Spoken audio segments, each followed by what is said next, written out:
all telling me the same thing. They're saying, David, hey, this is the last hurrah for Bitcoin or any cryptocurrencies. Come December, we're gonna get the last bull run. After that, everything's gonna crash. That's just the sentiment I'm hearing. Is that true?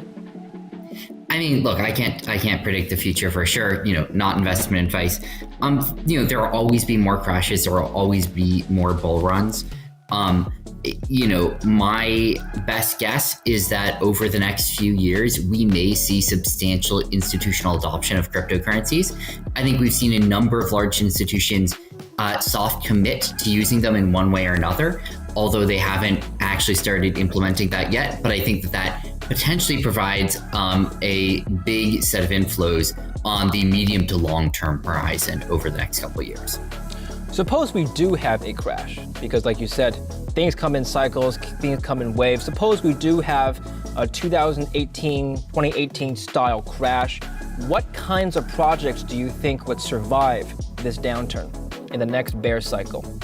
Yeah, and I think that generally the projects that you see surviving the best are the ones that have huge, really loyal followings and the ones that have really important use cases.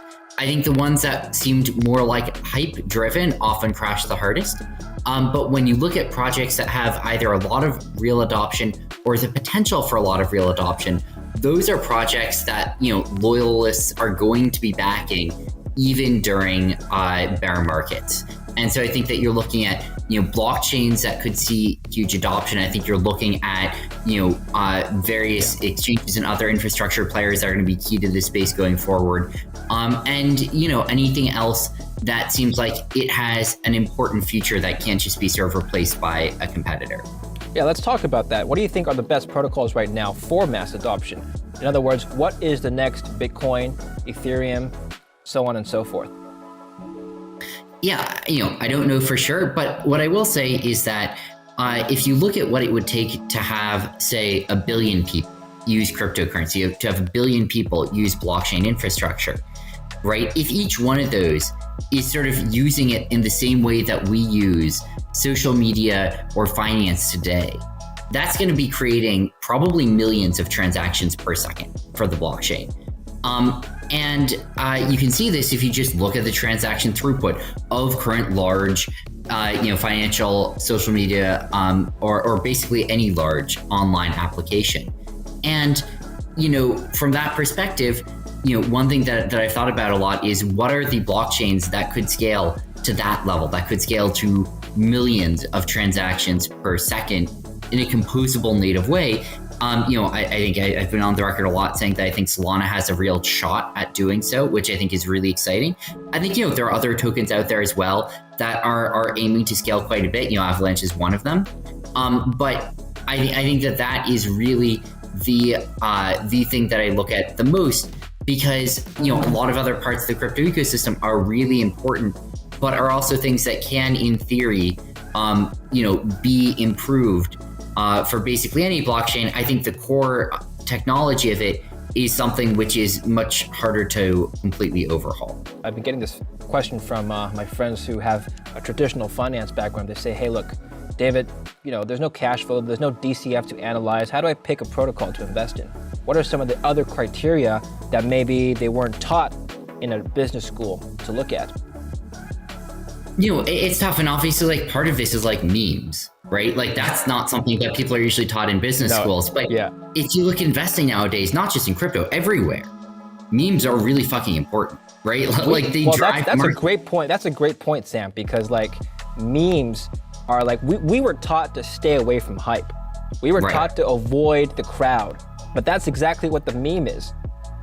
It is. And I think that one of the things that we've seen is because of social media, for the first time, 100,000 individual unaffiliated investors together can be bigger than a pension fund and can move markets in a way which is lasting, not just a flash in the pan in some cases. Now, in some cases, it is a flash in the pan, right?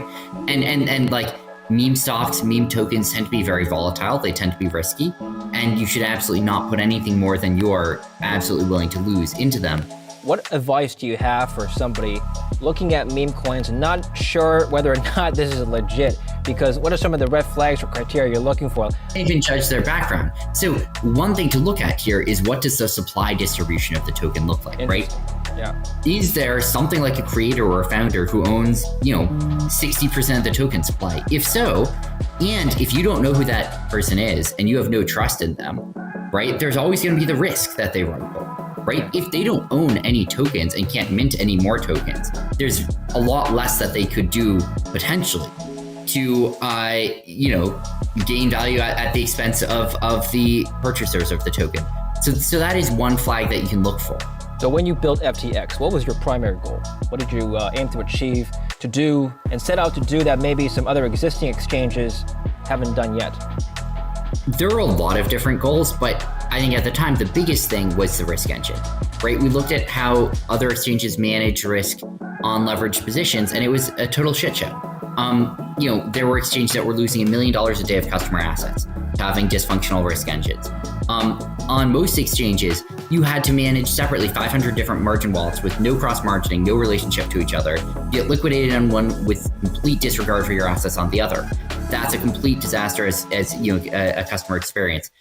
And so building one coherent risk engine that cross-margined all of the products and had reasonable parameters to be able to close down positions before accounts could go beyond bankruptcy was one of the largest things that we saw. Okay. Now, let's talk about your recent activity, and we'll talk about your future goals. Wonderfi recently got listed on FTX. Tell us about that partnership. Yeah, really excited to be working with them. Excited to be listing it. Excited to find more ways to use the stock token program that we have. It's a often regulated offering, and it allows us potentially to bring equities onto the blockchain in a regulated fashion, which I think is really exciting. Really excited to see there's sort of a cool stacking going on here, right? Where you have Wonderfi is operating in the crypto ecosystem in DeFi, which then gets listed on a traditional equities exchange, and then that gets ported back over to the crypto ecosystem, right? With the FTX listing, and so it brings that back to the ecosystem that the project itself is operating in, which I think is super cool. Okay, all right. And I mean, why Wonderfi in particular? It's something that we'd seen excitement for. We've partnered with the team on various things, and we're excited to bring crypto ecosystem equities to FTX through the stock token program in general. We're excited to bridge, in the same way that it's bridging access in DeFi, we're excited to bridge access to it between crypto and traditional finance. I've spoken to Ben Summerall, actually, the CEO of Wonderfi. He's great. So excited for you guys.